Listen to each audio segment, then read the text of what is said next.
service providers. So a big effort, and that was definitely a big partnership, and that was definitely shown in the remarks shared at the launch event on Saturday. I want to put special emphasis on some staff efforts that went into getting the service ready. In addition to Metro Transit program staff like Meredith Klokaka, I wanted to recognize a handful of MTS staff working behind the scenes. I'll just name them briefly. John Harper, Sheila Williams, Sheila Holbrook-White, and Bruce Dreyer. Significant work in getting the contractual elements of this service ready, as well as time completing actual on-street pre-revenue service testing. So actually calling for a ride and going somewhere within the zone. And then Leslie Stite and Paul Colton for their efforts in making sure that the fleet was ready both mechanically and technologically for this new service to start. So on Wednesday, Meredith will provide a much more comprehensive update on the program at the full council meeting. But since we had the event on Saturday, I wanted to mention it here as well. And thank you for those who were there, and look forward to sharing that program as it develops.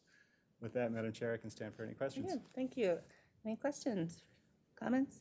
Councilmember Cummings. Thank you, Madam Chair. Just a comment.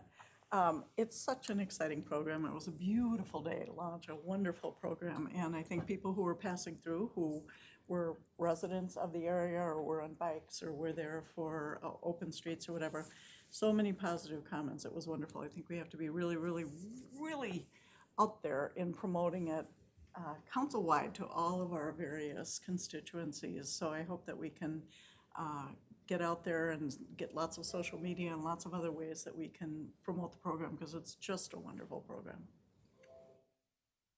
Any additional questions, comments? All right, thank you.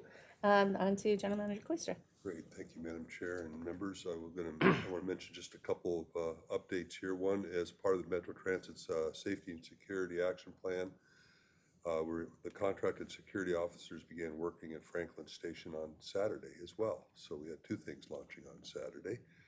The security officers will be assigned to the station throughout the day and the night. We're starting this slowly. We're going to be adding Lake Street in a few weeks, most likely. And I think it's important that we start this a little methodically, because we've not had this relationship with the security officers and the police before, and we need to work out those issues as we go, which is what we've started to do at the Franklin site.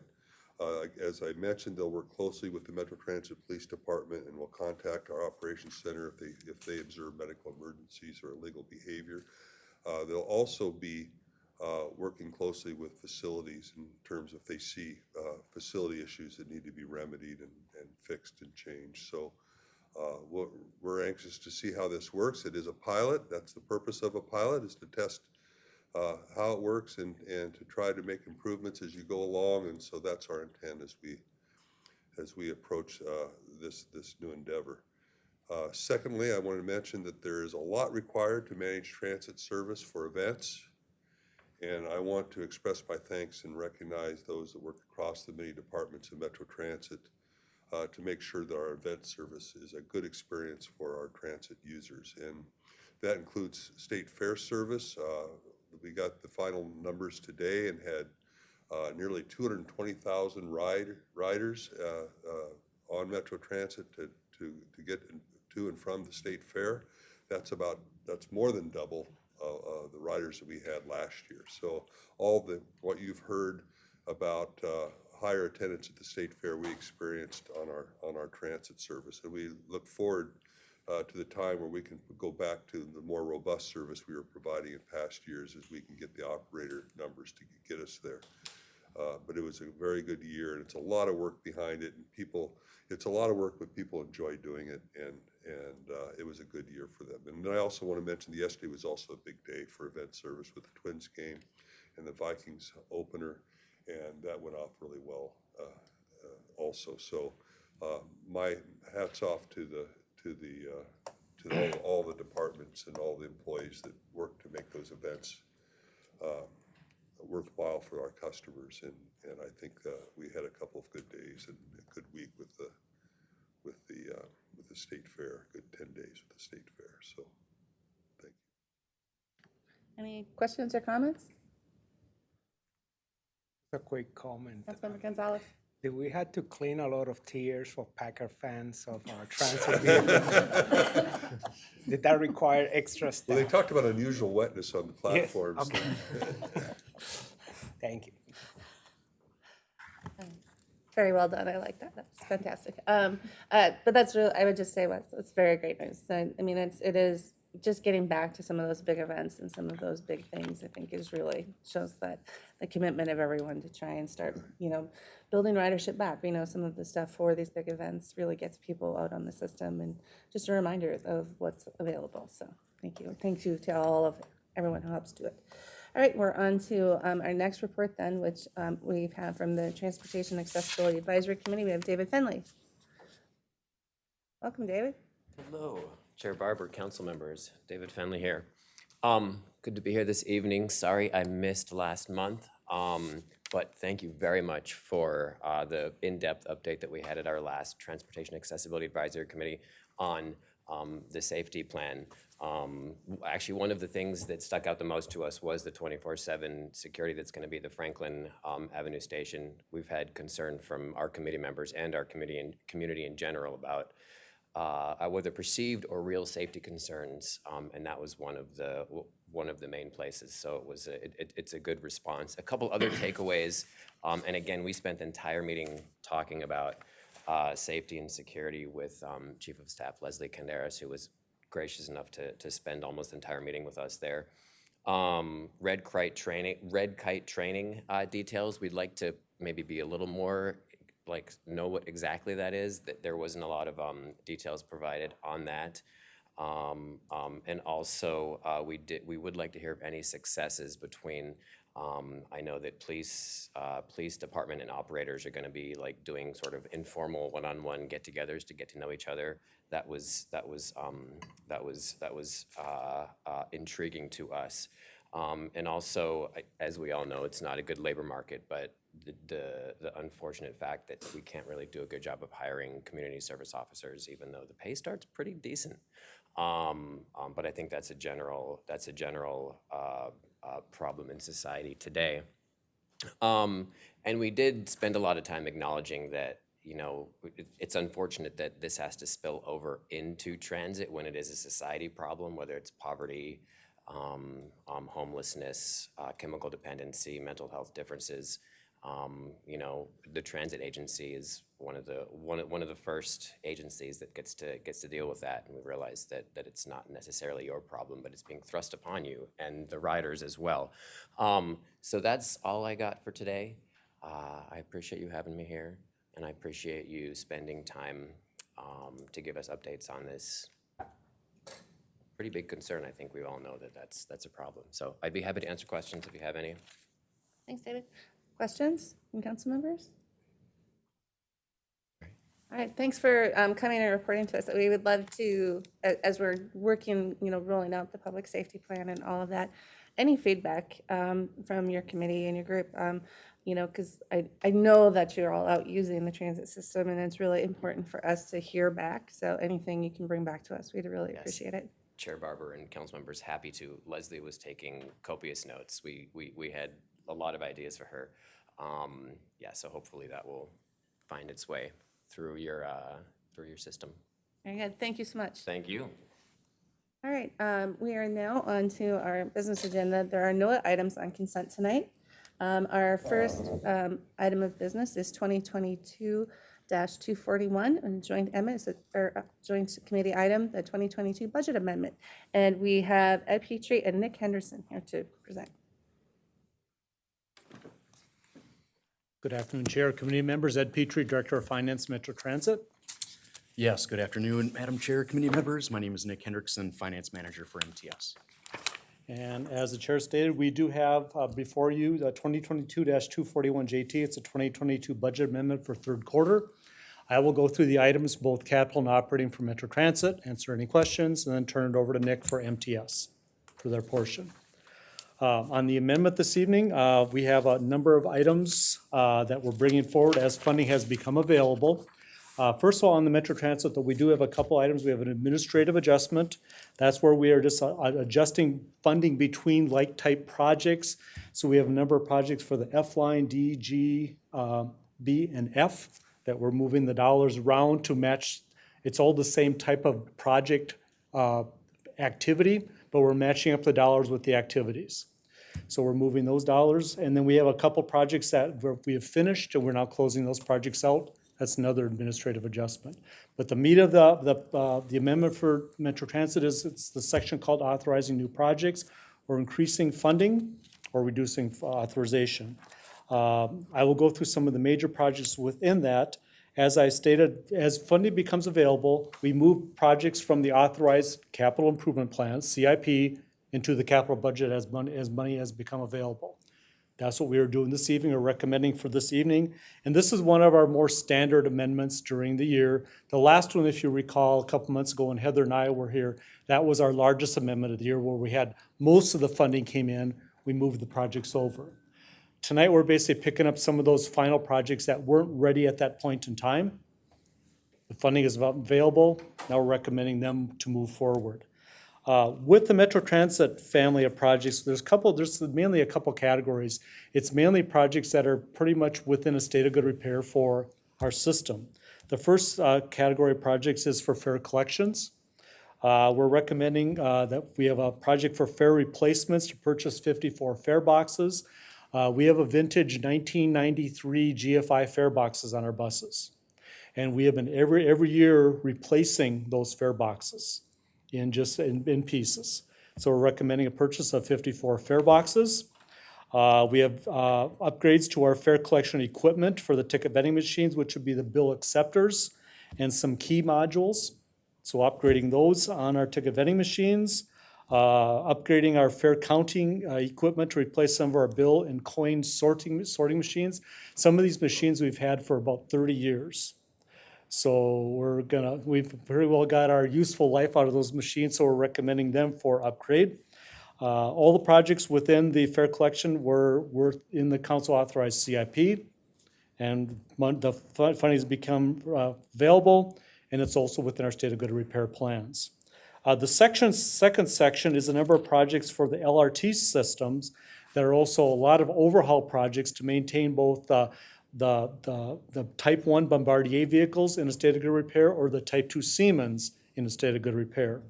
On the Type 1 Bombardier vehicles, we have overhauls in the propulsion and control systems, some structural, suspension, and electrical systems, and the brake systems.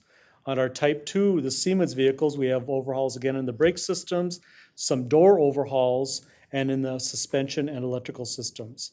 Again, all these repairs are to maintain the vehicles in a state of good repair. They're also consistent with our transit asset management plan that Tran will actually be coming forward at the next meeting on the 26th, talking about our transit asset management plan that we file with the FTA. So this is consistent with that, and it's also consistent with maintaining the overhaul or the light rail vehicles with a useful life of 30 years. So with that, Madam Chair, committee members, that is the lines portion of the Metro Transit portion of the capital budget. I'll answer any questions, then move on to the operating. Thank you, Ed. Questions, comments? All right, we'll turn it over to you, Nick. I'll do go ahead. operating first, Chair. Oh, yep. Okay, so Metro Transit, we do have one item on the operating side. We are transferring $8 million of motor vehicle sales tax to the capital program and $8 million of federal to the operating program.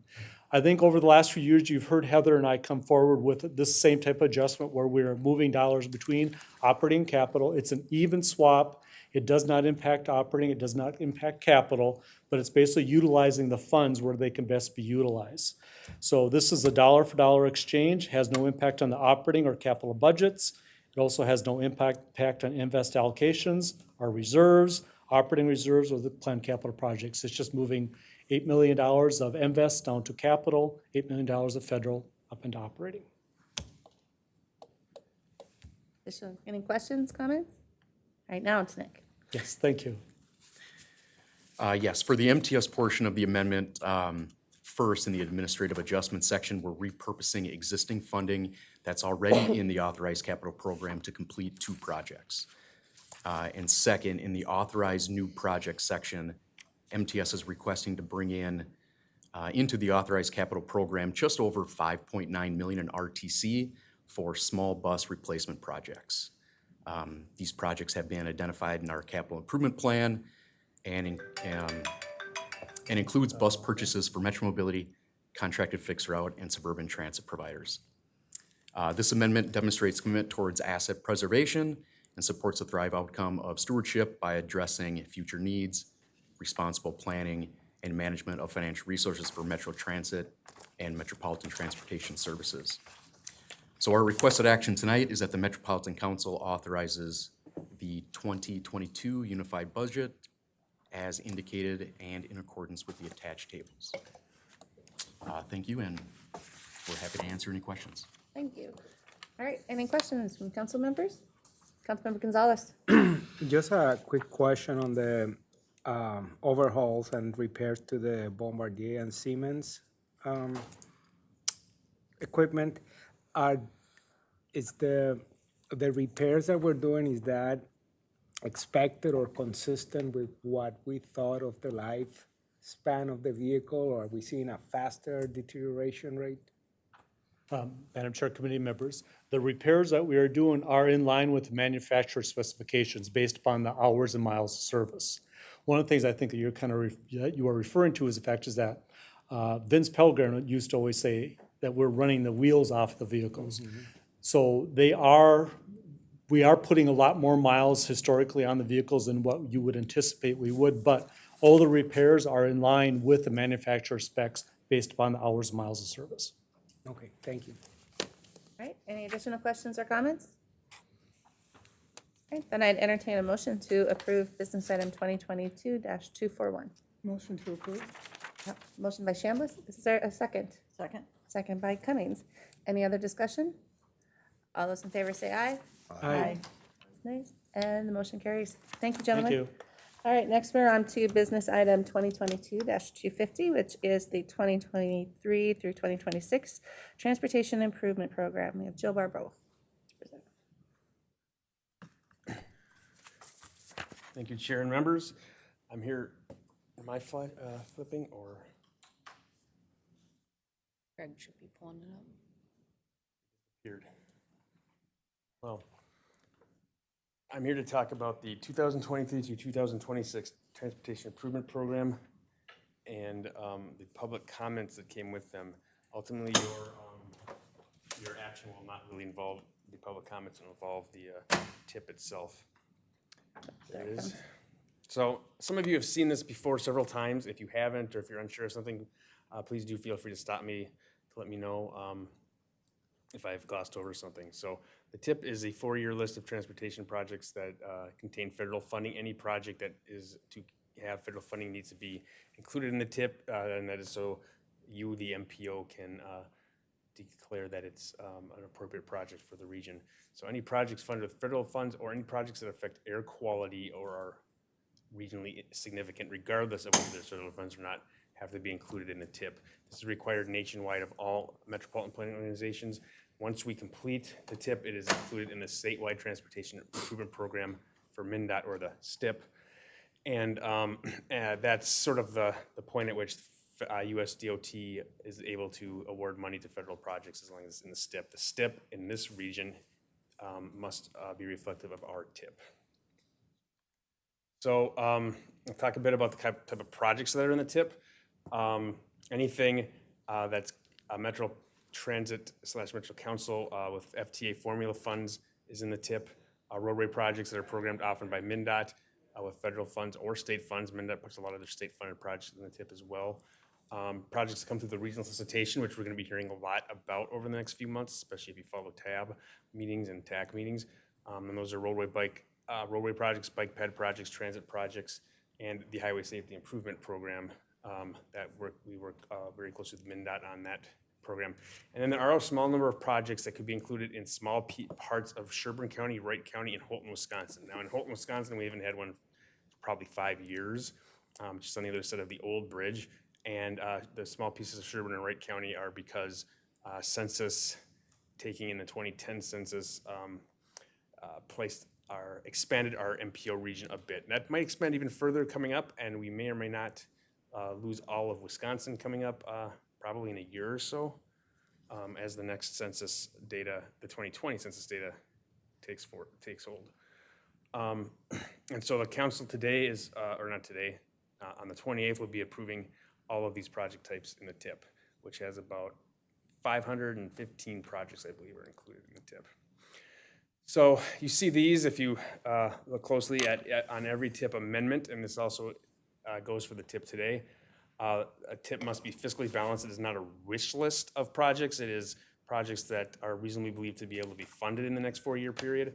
They need to be consistent with our TPP, Transportation Improvement Plan, our Transportation Policy Plan, excuse me, in conformity with all of our Clean Air Act requirements. And then there has to be an opportunity for public input, and I'll talk a little bit about that in a second. So here's our schedule. It is essentially the same schedule that you've seen for quite some time. So after it's approved on the 28th, I will forward it to the Minnesota and Wisconsin Departments of Transportation. That Wisconsin doesn't have a lot to say this year, but and then they will package it into their state transportation improvement program and send it to the US DOT for approval. That will come. November, December is a little bit probably pessimistic because it's usually closer to November 1st. And then after that point, the 2023 through 2026 TIP will be active. Right now, the 2022 through 2025 TIP is active despite the fact that 2022 did end on June 30th. This time of year, we always sort of have these two TIPs in various stages of usage. So here's a brief summary. It's not a lot different. It's a little bigger than we saw a year ago with that TIP. It's about a $5.6 billion total. That gray is transit, just under, I believe, half of the program, along with just under half in highway and roads, and you'll see some smaller pieces of pie for other projects and set-asides. Set-asides are usually maintenance site projects that come as needed, so the locations are determined, and then bike ped in that thinner blue pie. So I'll talk a bit about public outreach. We've kind of picked that up over the last 3 or 4 cycles, and we've had a public meeting. We started that the year before the pandemic, where we were in person for sort of a pop-up meeting. With the pandemic, we've actually kept it remote for the last 3 years, and it's gone very well. We get a lot of attendees. There's not a lot of pressure to go someplace, and so we've had a lot of people attend. You can see some of the other statistics. We had 260 views of the TIP on our webpage. We had Facebook posts with over 200 people reached, and then some responses, Twitter posts or tweets. We use traditional formats like Star Tribune classified advertising, kind of old school, the public meeting that I talked about. And we received comments from people over email, through our web form at our public meeting. I think about 5 of our comments are attributed to that meeting, and through Facebook. We had only 17 comments. I flip-flopped that. That should be 30 comments from a total of 17 commenters. And that's a little down from the last couple of years, but the last couple of years, most of those comments, they were over 200 each year. That was usually about 100 and change from that were essentially the same letter that was sort of distributed by advocacy groups. And so there wasn't a lot of real big themes with the public comments, and I'll add that really it's public comments don't usually tend to change the TIP a lot. For one thing, if somebody made a public comment that such and such project should be in the TIP, it's very unlikely that would be a feasible thing to happen, because projects probably will not have gone through the steps to get to that point to be able to be in the TIP. So that's a very unlikely scenario. But a lot of people talked about safety. Some people said that they had trouble with the TIP. It's not short, and it's got 500 projects. So we try every year to make it a little more digestible. It's hard, but we've done a little bit better in recent years, in my opinion. A lot of support or opposition to bus rapid transit, and then there's some people commenting on transit signal priority, but not really project-specific changes that would be likely to occur because of that. But we do take these comments and we pass them on often to partners as well as to ourselves, particularly for the TPP process that we're going to be going through in the near future. And I'm not choosing to read this, but this is what we're asking the council to approve. And all of what you see here is federally required language that we need to have from the council. Chair Barber, I guess you can decide at the next meeting if you wish to read this, but I don't think you did last time. So these are, I can talk about any one of these if people want, but these are sort of some of the federal requirements that we have to have in order to approve a TIP and in order to collect federal funding for transportation projects. And I know that's brief, and particularly given the $5.6 billion and 500 projects, but with that, I will be here for questions. Thank you, Joe, and I promise I am not going to read that whole thing at the council meeting. So Was Madam Chair, but somebody did a few cycles ago. I don't remember who it was. I believe we had to when we were virtual or something like that. I think it was in person, but remember. Anyhow, but yes, no, I'm not. So with that, any questions from council members? Councilmember Chalice. Thanks. Just one question, and Joe, that is on the social media engagement. What was the way that people engaged? this is a better question for Sarah Maskey from Communications, and I apologize. I thought about whether I should ask her to come, and I didn't. But engaged is people, I believe, and I might check with her after this, but I believe engaged is people that make comments on the post, as opposed to reach is probably the number of people that read it. But I've never really been behind the scenes on our social media Okay. activities. I was So just hope that helps. curious, if those are like likes. That might be true too, as well. Okay.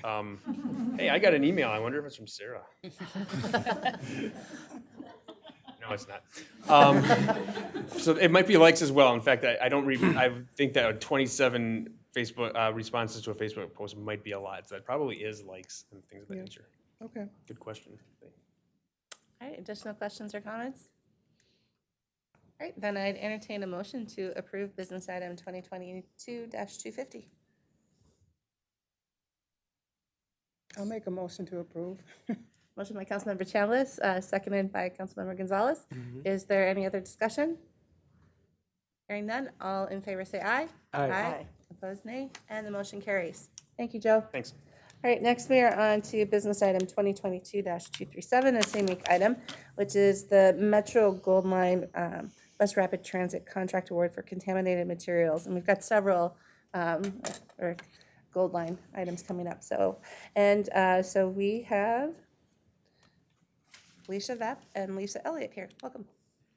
Thank you, Madam Chair, committee members. So my name is Alicia Vapp. I'm the interim project director for the Gold Line Bus Rapid Transit Project, and I'd like to introduce Lisa Elliott. It's her first time before this committee. So Lisa joined Metro Transit in May as the environmental compliance lead for both the Gold Line project and the Purple Line BRT project. So before joining Metro Transit, Lisa was with MnDOT, where she led environmental compliance for major highways, and she is going to present on business item 2022-237, same week.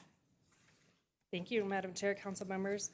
I'm excited to present the construction monitoring contract for contaminated materials, which is contract 22P005.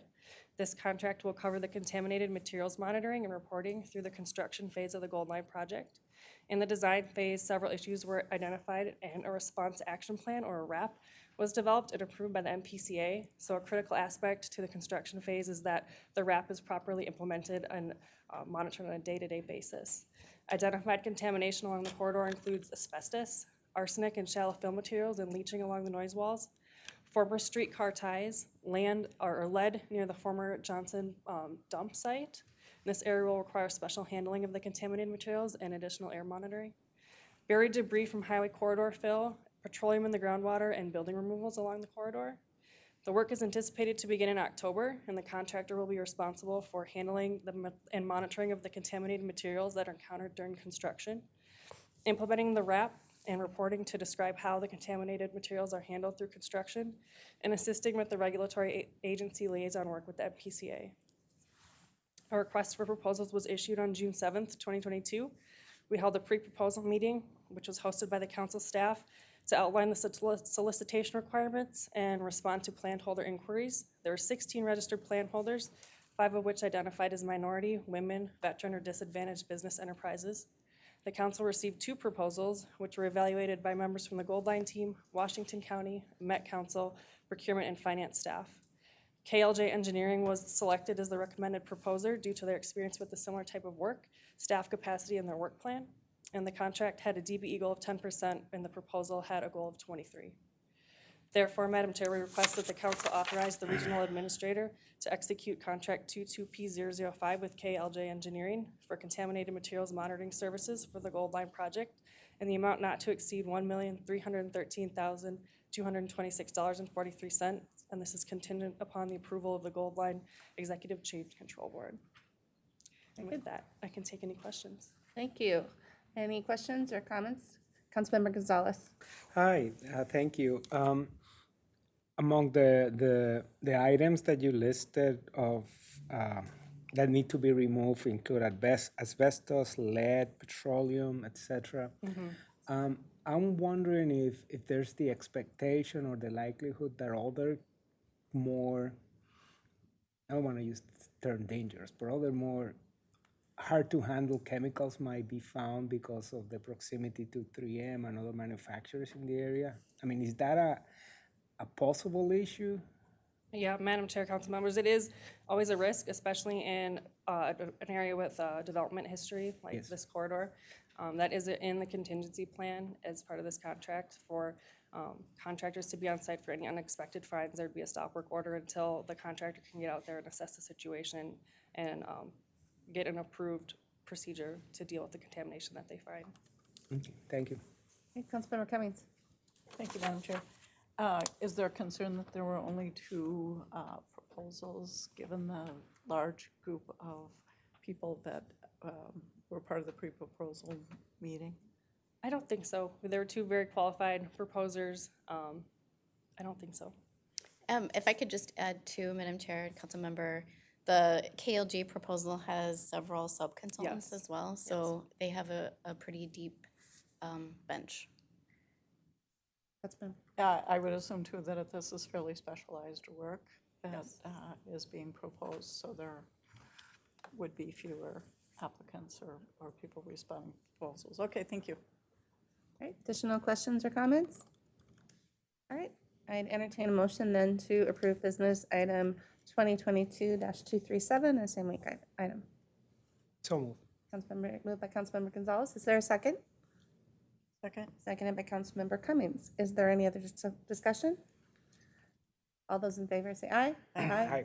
Opposed, nay, and the motion carries. Thank you. Thank you. Next, we're on to two other Gold Line items. I believe we have Robin Caufman here to present on business item 2022-245 and 246. Great. Thank you, Madam Chair and committee members. And, okay, I was like, what happened to the presentation?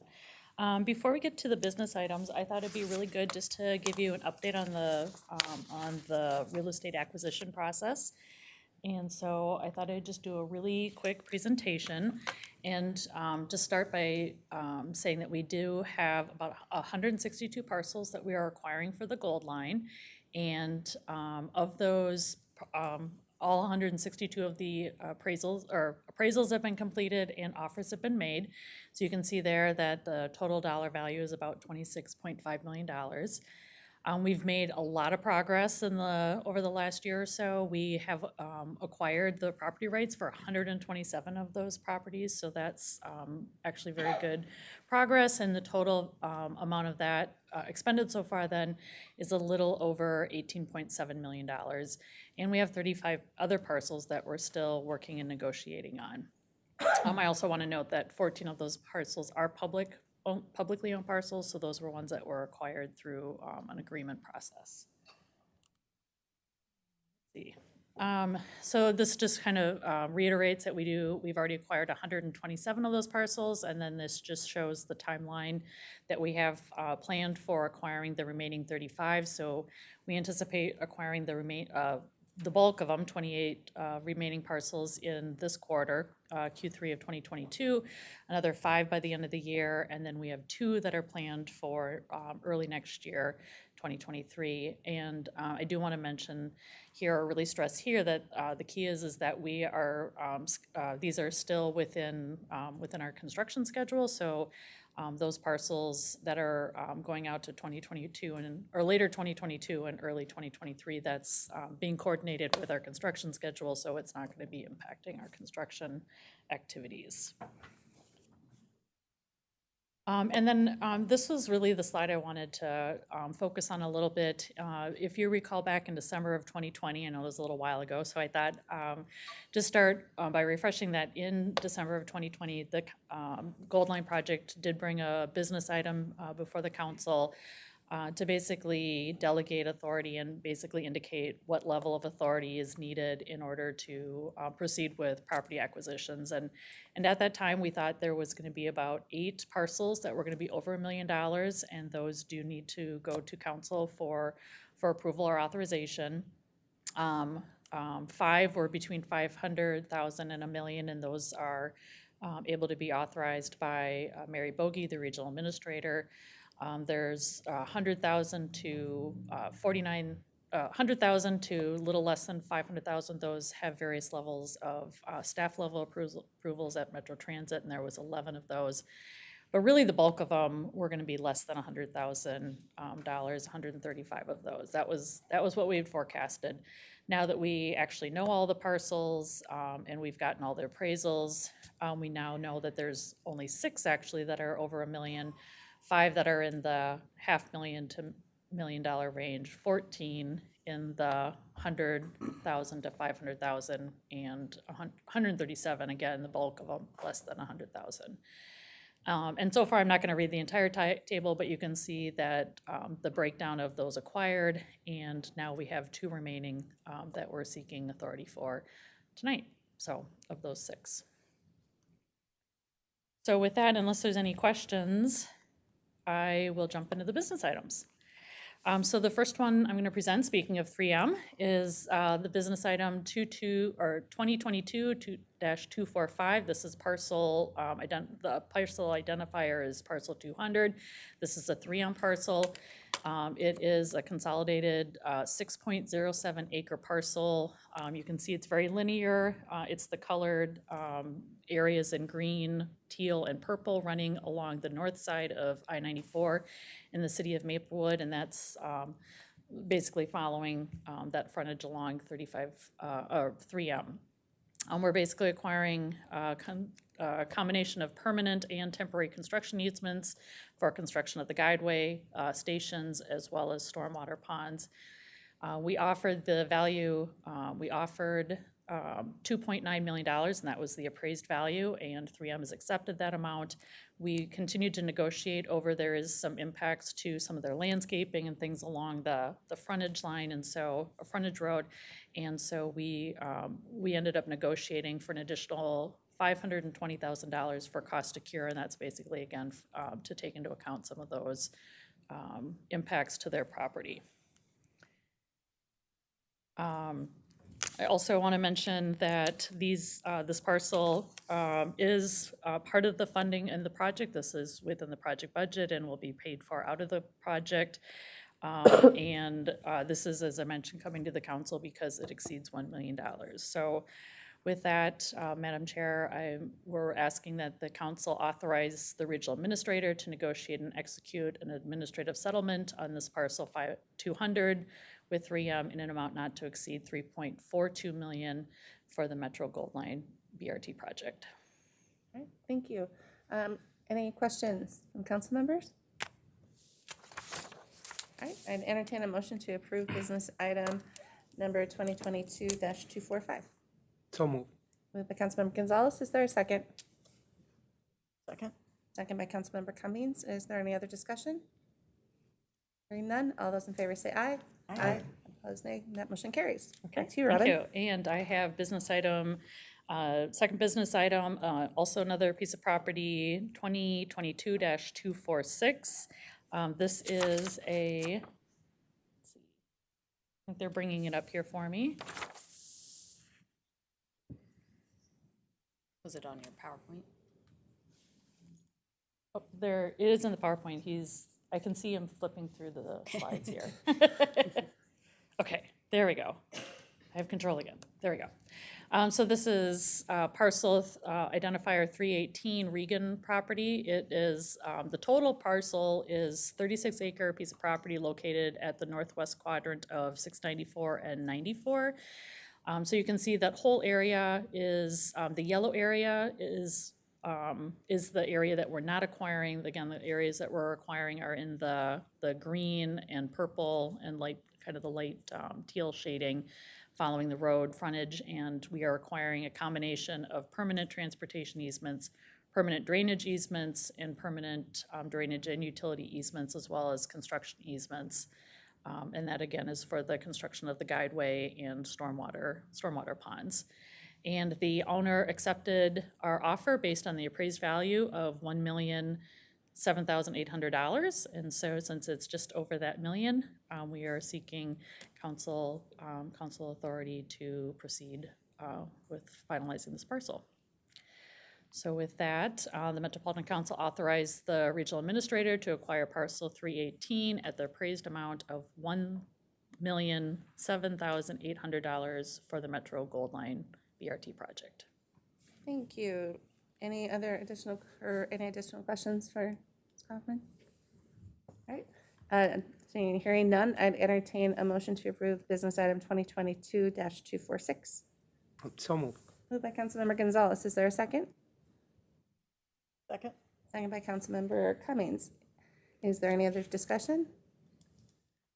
Hearing none, all those in favor say aye. Aye. Opposed, nay, and the motion carries.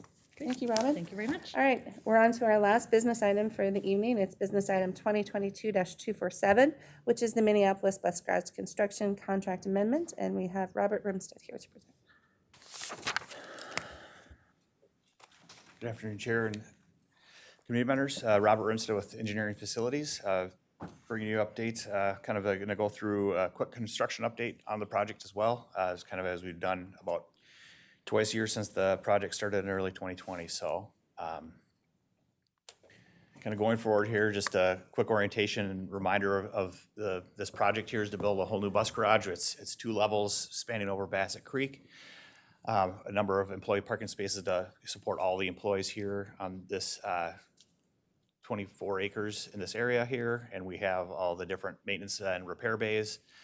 And the design is for approximately 216 buses, depending on how many 40-foots or 60-foots end up getting assigned here. So that number will kind of fluctuate as the service development assigns the buses in coordination with bus maintenance. So right now, just on the project schedule where we are getting closer to the end. The building is looking very nice. Just north of here. And so we're getting closer to that construction contract final completion in December.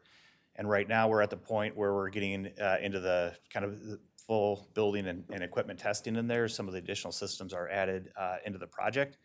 And one of the things that we are working to set up in the next month or two is to try to get a tour set up with the Transportation Committee members while you're over here on this side of the river, and see if we can get everyone in and actually see the building. So I'm just going to go through a number of pictures here. This is the main entrance landscaping that was just recently installed, and some of the work taking place there with that kind of main street entrance here, trying to really do our best to fit in on that 10th Avenue corridor and fit in with the neighborhood in a mix of native plantings as well as some other elements along the street. On the mechanical side, these are the boiler systems that are coming online and starting to get started up and fully tested out. And then on the right picture here is one of the large electrical switchgear rooms, which is being built out to support the first, I guess, up to about 100 electric buses. We have about 2 megawatts for the base building and about another 6 megawatts for future electric bus additions to the site. And then a number of a lot more of the behind the scenes work is taking place within the fluid room to get the containers ready for the automatic transmission fluid, the diesel exhaust fluid, windshield washer fluid, coolant. All those systems of those fluids are delivered and then fully pumped up to the maintenance lanes. Our fuel tanks, a lot of that piping is being installed right now to get the diesel to the buses. And then on the right-hand side is a picture of the fuel lanes presently being worked on and getting set up to be tested in early October. And then on the main level on the bus storage, we have the fare collection equipment where the fares are pulled off the buses and held until they go to the central cash coordinator put in. The bus wash system is currently being installed, and then the bus parking area is nearing completion and getting wrapped up, and we got a lot of the striping up on the floor. In the bus maintenance area, we were able to get our first bus in the building in mid-July, and it was kind of fun to see a bus in there and see the scale of it. I know a lot of the workers there really appreciated seeing like, hey, we've been spending 2 years on this project here. Is this, how is a bus really gonna fit in here? And so a lot of them, I think, realized like, oh, it's not quite as, like, it looks big on the road, but it's a little bit smaller inside the building just with the size of the building. So there's a lot of people with their phones out taking pictures as it was kind of traveling around and seeing everything work. So that was kind of that was an exciting day. And then again this is the two-story bus operations area that we kind of put on the east side of the campus to be close to the operations center, the transit control center, and then the adjacent Haywood garage to really try to get some synergies in the overall campus plan. I think this is one of everyone's favorite rooms in the building. It does a lot to tie in a lot of different elements and create a really nice welcoming space for our employees. This is the slide with the kind of the budget and the funding revenue streams for the project. And I know on the future projects, we're still making progress on that LONO award. Again, right now our focus is to get the space garage open and ready for operations. Then that'll be a follow-on project in 23 and 24 that will come back to the committee and give updates on as well. And then for the DB participating in the project, both the construction contract and the ITL, larger contracts that both have goals associated with them for the work ongoing are tracking along with the goals assigned, and then they will be calculated with that final contract value as we complete the project. And so the reason we're here tonight is for a proposed business item to increase the change order authority on the construction contract 19P000A with Haywood Bus Constructors, a joint venture, for up to an additional $1.7 million above the currently authorized change order authority of $11.3 million, which will increase it from approximately a 10% authority up to an 11.5% authority. So some of the background, I've been coming in and giving updates at this committee for a number of years. I know we came in late 2015 and we began the design in 2016 as we continued to identify funding to continue to support and build the project. And so we went through the design process from approximately 2016 all the way through bidding the project in early 2020, and we started construction in May of 2020, kind of right as COVID occurred. And so I know that we came in early 2021 as we got into the dirt on the soil and really dug things up in that first half of 2020 with additional piles that were needed that went approximately 10% deeper than we thought. We had more dewatering than was anticipated on site that we were responsible for. And then there was additional dirt that we were hoping to manage on site that unfortunately had to be removed from the site and other soil brought in. And so that's some of the early work that did eat against that change order authority early on in the project. And then as the building went up, we added in some additional work on mechanical systems for some other areas that we're working to build out for our revenue processing. We had some additional work on our sprinkler system to make sure that we're getting the right flow of coverage in there based on the recommendations from our insurance carrier. We did do some modifications from what we learned with COVID in the operations area that were a little bit smaller, but again, we kind of were taking lessons learned as we were going through and building it to continue to try to make sure that we're getting the best building that we can get here. We made sure to add in some additional fall protections. We had coverage across all the maintenance bays. As more and more items are going on at the roof of the buses, we wanted to make sure we're fully covered.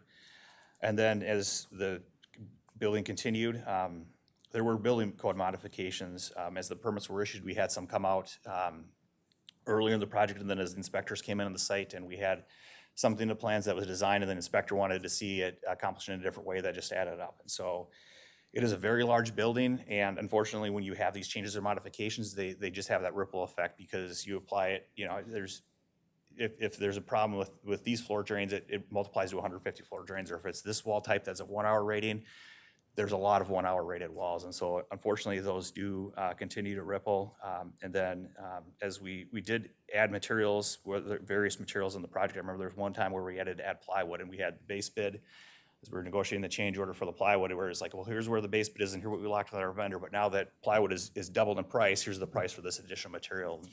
So those are some things that also aid against that initial 10%. And so as we move forward, We're continuing to look very closely and negotiate all the additional change orders that come up, and this is a not to exceed amount that we feel comfortable with to continue this project forward and get to completion. And so with that, I'll take any questions you may have. Okay, thank you. Councilmember Zarin. Yeah, Madam Chair, I just would like to be reminded who the joint venture is. Madam Chair and council members, Aaron, the joint venture is between Adolphus Peterson and Knudsen Construction. Thank you. Additional questions or comments? Just a quick Councilmember question, if I Gonzalez. may. How many employees are, I know we got this figure before, I just can't recall it. How many staff are gonna be based in this new building? Chair Barber and Councilmember Gonzalez, the initial projection, if this is a fully supported operating garage, and obviously the service profile has changed over a number of years, but we had anticipated that it could handle up to approximately 400 full-time employees between operations, maintenance, fare collection, general cleaning, revenue processing, facility maintenance, janitorial. Okay, thank you. Additional questions or comments? I just want to say I'm very excited to see it when it's open. I know this has been a very, very long process, and I'm really excited to see this when it's ready. With that, no other discussion. I entertain a motion to approve business item 2022-247. So moved. Moved by Councilmember Cummings. Is there a second? Second. Seconded by Councilmember Gonzalez. Is there any other discussion? Hearing none, all those in favor say aye. Aye. Opposed, nay, and the motion carries. Thank you, Robert. Thank you. All right, and that concludes our business for the evening. I would say the first business item, obviously, will go non-consent as a budget amendment. The second, I recommend will go non-consent, but I promise not to read everything. Third will go non-consent as a same week item, but I would say the last three could go as consent, if everyone's in agreement with that. Good, very good. All right, we're going to move on to our information section, and we have our Q3 Metro Transit Strategic Operations Plan update. We have Rachel Dunca, Selena Martina, and Ed Petrie. Welcome. Thank you. Good afternoon, Chair Barber, council members. My name is Rachel Dunca. I am the Manager of Strategy and Performance here at Metro Transit. That means my responsibility is to support the development of our strategic plan and help provide the structure and updates that you're going to hear today from two of our executive sponsors. As a very brief reminder, we presented the summary of the strategic plan in Q1. We promised to come back each quarter and give you an update, and those updates have been based on each executive sponsors giving their own version of, or their area of responsibilities update. And so there are 5 goals. The strategic plan consists of 5 goals and 4 core elements. In the best world, a strategic plan names our aspirations. It also reveals our largest challenges. And so you'll hear today of some great examples of progress, but also some examples where there remains challenges as we work to improve in specific areas. Today's updates are going to be from Selena Martina, the executive sponsor of the equity core element, and Ed Petrie, the executive sponsor of financial stewardship core element. And I just want to thank you for helping us, or inviting us to present, because actually the active reporting progress actually helps us progress. It helps us assess where we need to be and where we hope to grow. So with that, I will let Selena Martina talk about equity. Thank you, Madam Chair Barber, council members. My name is Selena Martina. Thank you for attending this presentation. Today I'll talk a little bit about core element 1, which is advancing equity within the organization and in the region. As Rachel said, core elements support our strategic priorities and establish concrete actions on how to achieve those goals. My role as an executive sponsor of core element 1 ensures that our work, our strategic work at Metro Transit includes equity lenses and continues to create the intended impact that advance equity in the region.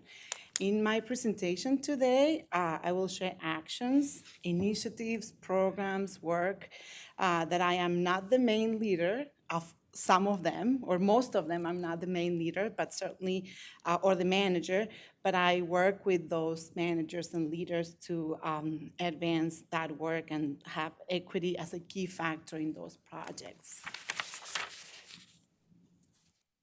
So core element 1, advancing equity in the region and within the organization, has 3 key strategies. The first one is making sure that our service is designed, is developed, and delivered with equity in mind. Our second strategy is to implement programs and initiatives that remove barriers and improve access, utilization, and quality. And our third strategy of core element 1 is to continue to build and invest in practices that and commitment to processes that yield equitable results. Thank you, Rachel. I can't do both. So under strategy number 1, equity through transit services, I'd like to highlight some of the work that we have been doing that really exemplifies this strategy.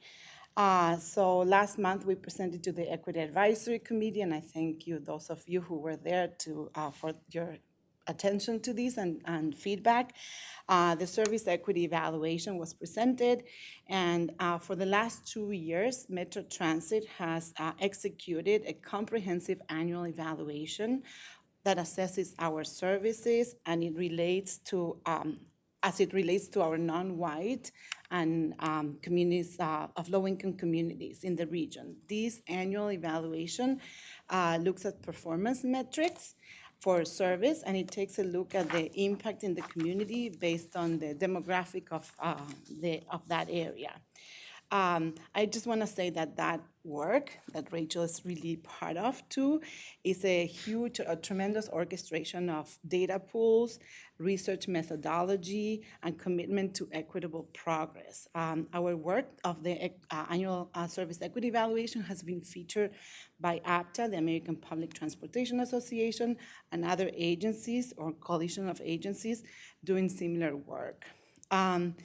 The annual service equity evaluation has a standard service metrics, but also has additional metrics that provide relevant context to the year that we are evaluating. And I put that in the slides, such as in 2020, as a COVID response, we analyze and evaluate bus congestion or crowdiness in the bus to make sure that we knew the impact on those riders, especially riders that are non-white or riders of color, and low-income riders. 2021, we added a new metric to respond to the context of that, unfortunately, we're still experiencing, which is the shortage of operators, the workforce. So sometimes we have to cut trips due to operator shortage. So we are evaluating how those cut trips are impacting those specific communities. So that is the service equity evaluation work. Our Network Next, and you probably heard a lot about the expansion of Metro Transit and how the plan of that expansion has taken an approach that is led by equity-informed decisions. So the Network Next, or AVRT, did I say it right? Yes, thank you. The AVRT prioritization used 2 different phases, not only technical evaluation, but also equity evaluation phase. That equity analysis included data such as number of people of color living in that area, number of population living with under the poverty line, low wages jobs, proportion of renters, as well as number of vehicles. So as we continue to expand and look in ways that our system will expand, equity is an important evaluation criteria. And the last program that I like to highlight under this strategy is Better Bus Stops. Better Bus Stops is a very well-established program at Metro Transit led by engineering facilities that continues to monitor and assess the utilization, the condition, and maintenance of our stops and shelters in reference to the demographics of the riders accessing those services. So under strategy number 2, which is improve transit access, utilization, and quality, I like to highlight some of these programs that you see on the slide. The Transit Assistant Program. Transit Assistant Program continues to expand and create ways for, under the leadership of Petrie, continues to create ways for individuals that receive federal assistance or state assistance to access the TAAC program that offers a $1 ride. I was just at the Clues Latino Fiesta Latina Saturday with the Metro Transit bus, and we were able to sign up a lot of community members in need of that resource. So that continues to expand, not only in people being aware of this program, but also utilization. In June of 2022, we had about almost 100,000 trips used by TAAC card holders. And just to give you a reference, in March of 2020, which was kind of the last month pre-pandemic, we had 130,000. So we are not really far away from that pre-pandemic number, and it continues to expand. Our homeless action team, part of our Metro Transit Police Department, also their work continues to be under this strategy, and we're monitoring closely the number of vouchers, HRA vouchers provided to riders or users of our transit system as well. As well as the partnerships we're creating with local government, nonprofit, and counties in how to provide wraparound services, not only housing services. You'll hear later as a full council, later and soon in the fall, an update on the Safety and Security Action Plan that was actually chaired by Councilmember Chambliss, and how the Safety and Security Action Plan considers equity, anti-racist lenses in the development of those actions. So that's something that we are proud that we incorporated, and we continue to monitor the impact. Another initiative is the IRA app. The IRA app is still in piloting, so we're still piloting and collecting feedback of our riders who are blind, or riders who have low vision, who access a free app for easier navigation of our service. Again, right now it's offered for free. Riders can download it in their phone and then can use it. We are collecting data on the experience, and we'll be analyzing closely. The pilot is open until December 2022, and we'll be looking at that data, analyzing and making recommendations whether to pursue offering it for a longer term. Many of you were this Saturday at West Broadway Open Streets celebrating Metro Transit Micro, or the Micro Transit pilot that we just launched. And again, the development of that program and that very important service to our community demonstrated equity factors, such as providing this service model in an area with high propensity for transit, meaning that the community most likely to use that service will benefit the most of that service.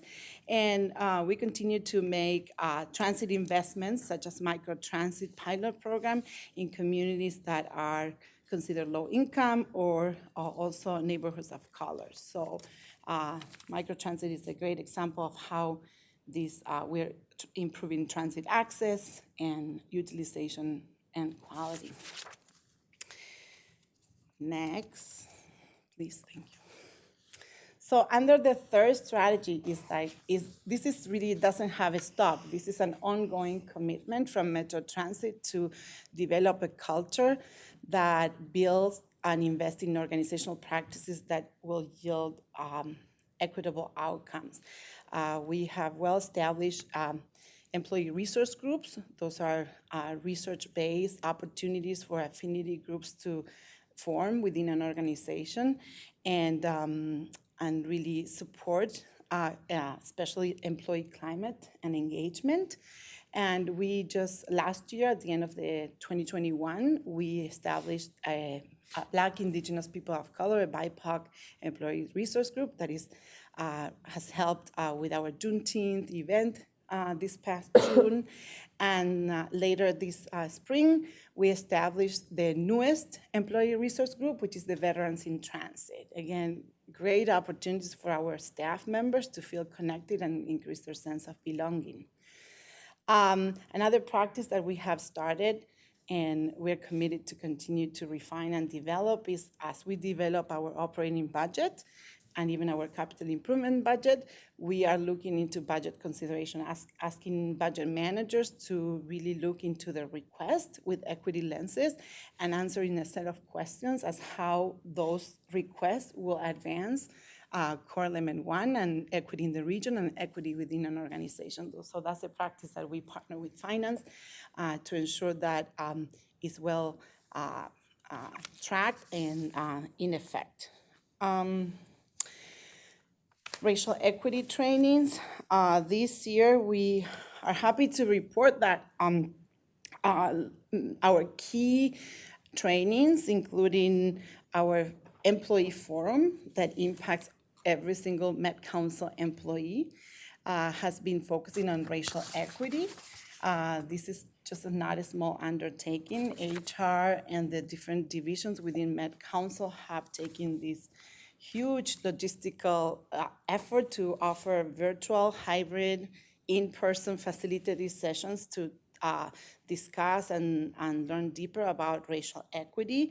Also, the Equity and Inclusion Department of Metro Transit is partnering with the Metro Transit Police Department on the Police Academy, as well as we partner with the Operations Department on the Metro Transit Apprenticeship Program, the Bus Operator Apprenticeship Program, and we have modules of equity and racial equity with new officers, sworn officers, and new bus operators. So this is a great addition and expansion of how we can create common language and share understanding of our goals and initiatives.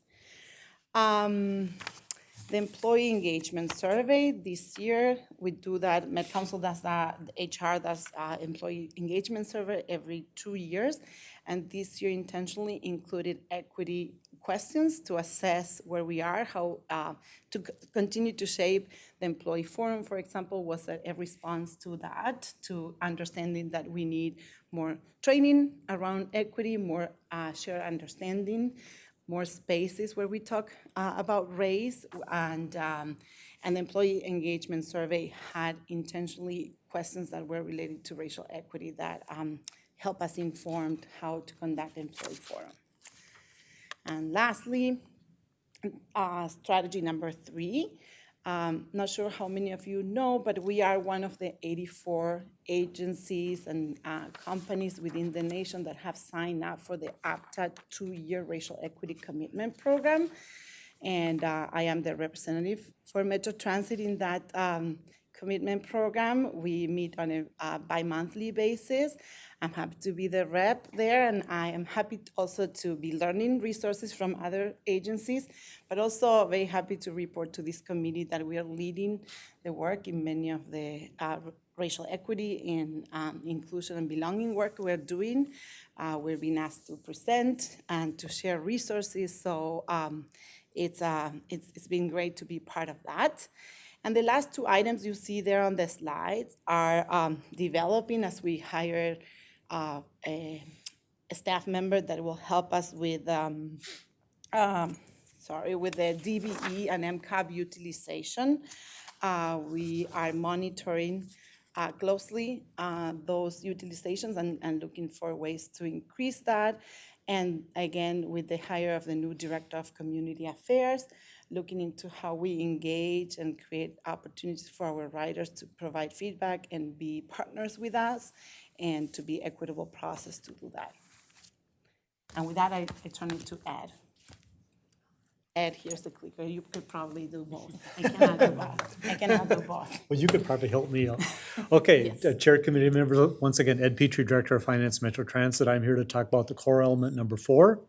It's we are responsible stewards of a transformative and financially sustainable transit system. And so with that, I will move into my slides. So we basically have 3 different areas that I want to talk about this evening. First of all, on our outcomes and actions, the first one is we keep staff informed of our financial outlook and engaged in the impacts of today's financial decisions. So that's one of the things that we've talked about. I want to make sure that we're keeping everybody informed so they understand, what's happening with revenues, what's happening with forecasts, what's happening with the expenses, all those types of items. So some of the things that we have done and that we continue to do, first of all, is we publish our current operating and capital budgets that were adopted by the council. So we made sure that what was adopted by the council and the core elements within those, the items, we have published those and have discussed those with our management team and with the managers at Metro Transit. In addition to that, we also publish monthly financial statements and review with Wes and his senior management team, basically our financial results that we're seeing on a month-to-month basis. Then we also then compare it to the budget, but we also then do a forecast for the end of the year. And then identify anything that's really outstanding or unusual that we possibly should take action on. In addition to that, we also publish quarterly financial statements with the management committee. We'll review those with the management committee. We'll actually go through actuals compared to budget, compare us to our forecast for the end of the year, but then also talk about the variances. And we'll basically break that down by mode, whether it's bus, light rail, commuter rail, metro mobility, right down the line. As many of you are aware, we also do multi-year forecasts. So we used to call it the toolbox, but that's basically, it's our multi-year forecast where we take the current year plus 4 years out or 2 bienniums out. With those multi-year forecasts, we actually we're looking at current law, current state law, like for example, state appropriations, forecasts that we get from the state of Minnesota for motor vehicle sales tax, but then we then forecast out all of our expenses, whether it's based upon our labor contracts, based upon what we know for inflation, based upon what we know for parts inflation, fuel forecasting, whatever the case would be, and then also forecast all of our revenues, whether it's state appropriations, motor vehicle sales tax, our forecast, right, especially right now with ridership. It used to be much easier that we would just say ridership, 1% growth, and we're gonna go.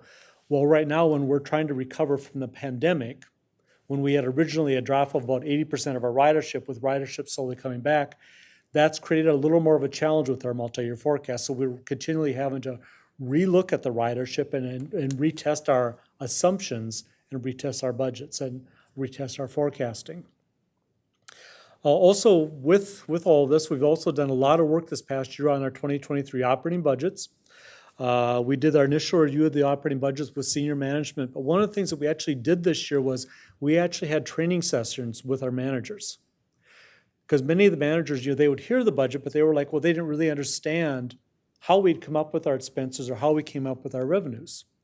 So we had separate training sessions. We had a training session on revenues, where I explained every one of the revenues, how they came to be, what our forecasting methodology is, and if they're a state revenue, if they're a federal revenue, and so people would understand. We did the same thing. We had another training session on expenses, explaining to them our general inflation assumptions, but explaining to them if things were tied to labor contracts, if fuel forward pricing, for example, our fuel, we forward price out for the next 2 years.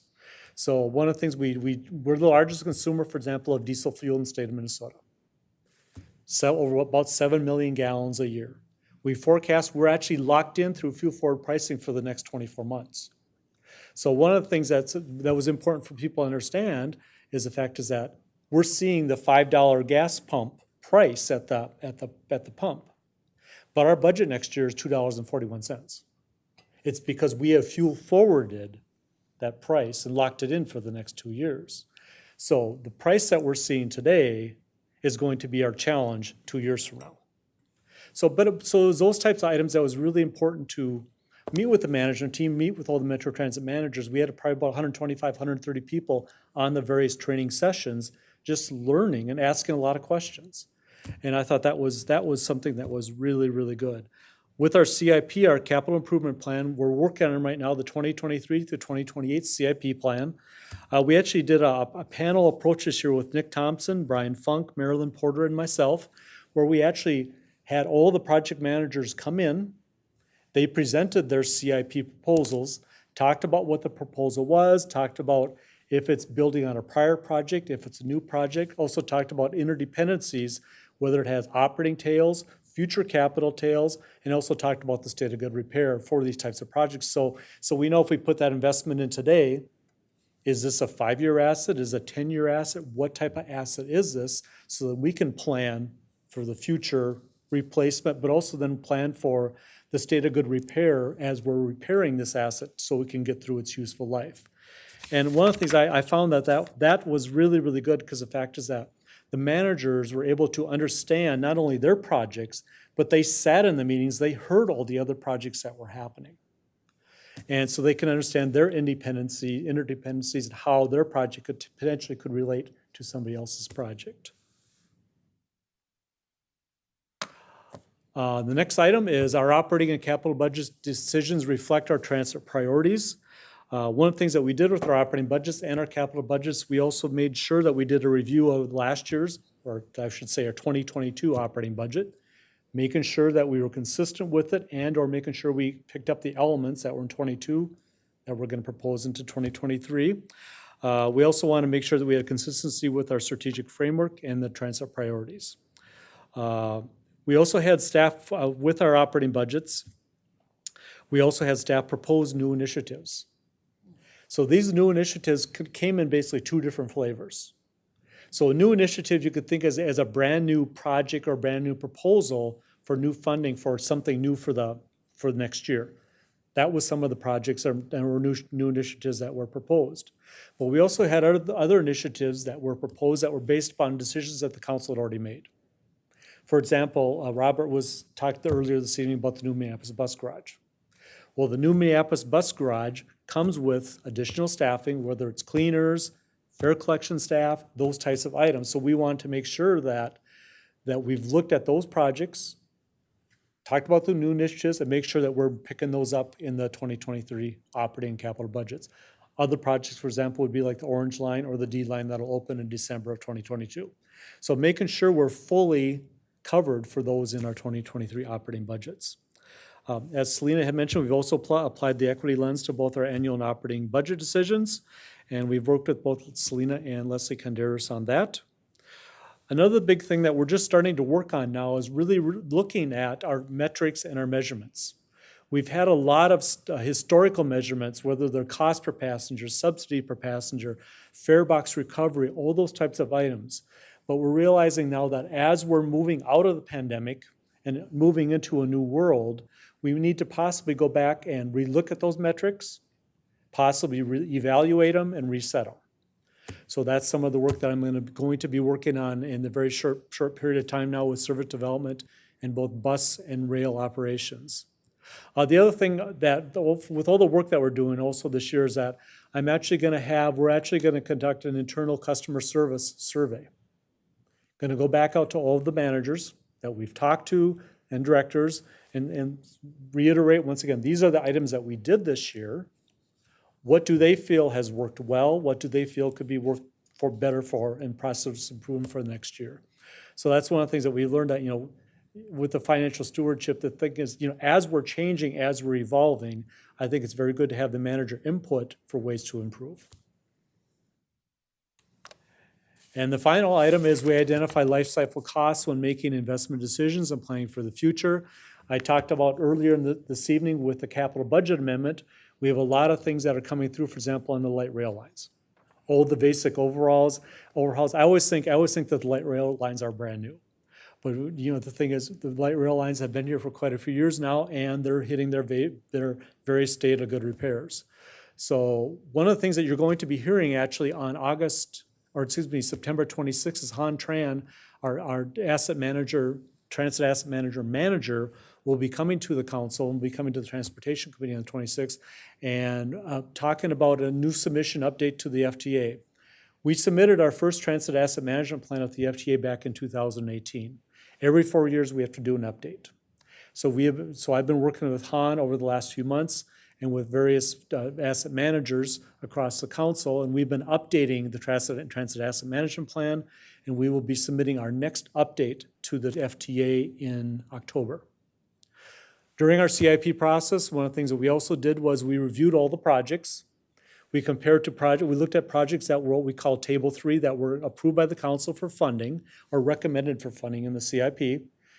We looked at the projects that were being recommended in the 2023 through 2028 cycle. We went back and made sure that were there projects that were in the 2022 through 2027 cycle that were not recommended to move forward? We then went back to those project managers and asked them, talked to them and said, you had a project last year that you suggested, you have not recommended it. Is there a reason why? Did we miss it? We just want to make sure that we have the full whole cloth coverage for our CIP. And one of the things that we also did a lot of extensive discussion this year was basically talking about ongoing operating tails and ongoing capital tails. You can propose a capital project, but you have the state of good repair, you potentially have operating tails that may entail additional parts, additional supplies, additional staff, but also then we know the capital tail is once you put that asset into work, you will have to replace it on the back end. So we need to understand what that cycle is. So with that, Madam Chair, committee members, I believe, turn it back to Rachel. Thank you for your attention. This is just a highlight of some of the ways in which we are trying to achieve these goals that can sound ambiguous, but really have to line up with very specific staff actions and examples of change. So it's just some examples from equity and financial stewardship for today. So thank you. Any questions that any of us could help answer? Yeah, thank you all. Questions or comments from council members? Councilmember Gonzalez. Thank you, and great presentation, appreciate it. Just a kind of a semi-convoluted question, but it just reminds me of something that we're doing on my day job, which is, you know, we seen presentations about specific surveys of both staff and users about this line, or are you getting, you know, the stops are where you want them. So very specific user orientated questions, but I'm thinking more about more general questions like, would you recommend transit to your family and friends? Something more specific just to see what's the mood. And kind of a similar question for staff. I mean, would you recommend your friends and family to work for the Met Council or for Metro Transit? So not so much about specific areas, but just more to get us a sense. And what's prompting this question is because of everything that's going out in the press, etc. So just to get an idea of what's the pulse of the public opinion, both on the customer side and on the staff side, as to the morale and how they feel about the services as a whole. I can, Madam Chair, Councilmember Gonzalez, I can say that I'm part of a team that does help conduct those surveys, and so there are existing customer satisfaction and employee engagement surveys that are done approximately every 2 years to assess those general trends, and they're actually asked in that similar fashion of, would you recommend transit to others? And so that has been asked over the last over the years, and that's something that Metro Transit reviews from the customer perspective regularly, and from the employee perspective, it's part of the Met Council's employee engagement survey results. So, thank you. Yeah, but that's a great example. Segue into the strategic plan is those general comments plus the specific, you know, route or context questions. We try to find themes from both those types of surveys to inform this actions that we take to advance our strategic objectives. So those are actually, I would call them kinds of evidence that we used in the very beginning of the formation of the strategic plan. Great to know. Thanks. Okay. Additional questions or comments from council members? All right, well, I just want to thank all three of you, and I just love getting these reports. I really think it's a great way of looking at all of the work that's being done, but also aligning with kind of the goals and things that we want to actually accomplish. So we all know we do a lot, but this really sort of focuses the discussion so we can see how things keep moving forward. So very, very much appreciated. So thank you. Thank you, All right. Madam Chair. Thank Council you. members. Thank you, Wes. All right, that concludes our business for the evening. So without objection, we can be adjourned.